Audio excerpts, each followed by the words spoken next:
Head of UN Gaza inquiry resigns after Israeli claims of bias.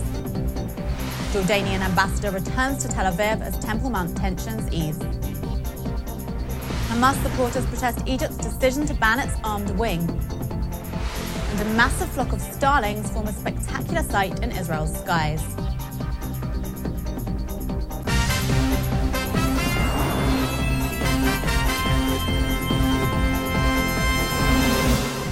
Shalom and welcome to the Jerusalem Post News. Here are the top stories for February 3rd.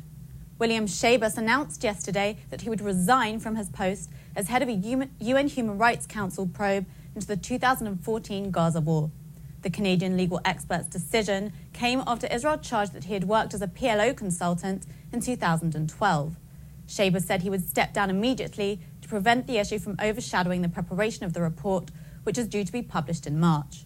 Prime Minister Benjamin Netanyahu responded to the decision today, saying that the probe itself should also be discarded.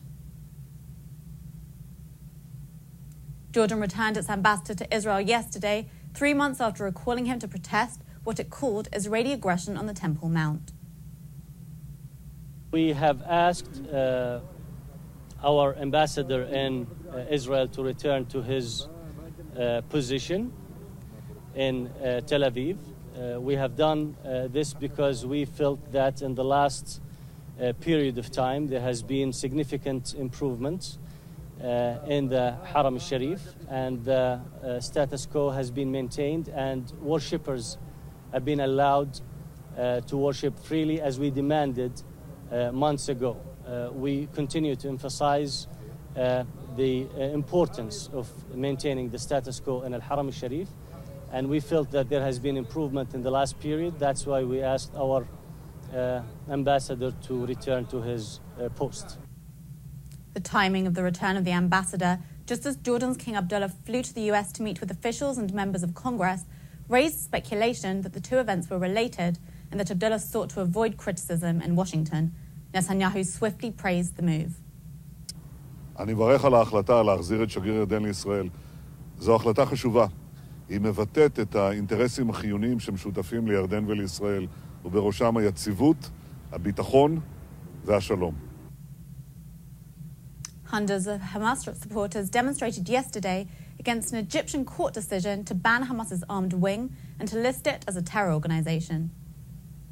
هذه المسيرات إنما تعبر عن الشجب القاطع والرفض الحاسم للقرار القضائي المصري باعتبار كتائب القسام منظمة إرهابية، وتدعو مصر إلى السحب الفوري لهذا القرار المسيس والخطير والذي يشكل خدمة مجانية للعدو الصهيوني، ولنؤكد على أن بوصلة القسام ستبقى متجهة فقط نحو العدو الصهيوني، ونتمنى لمصر الأمن والاستقرار.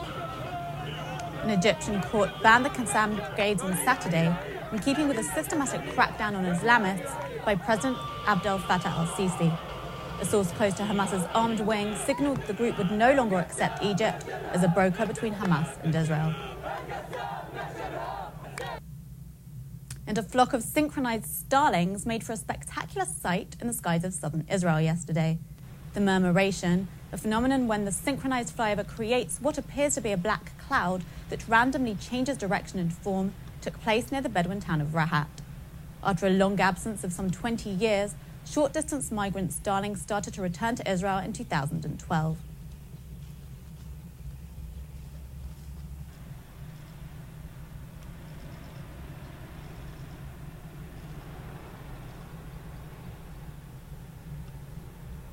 And that's it for today. We'll be back tomorrow with more news from Israel. Until then, shalom from the Jerusalem Post studios.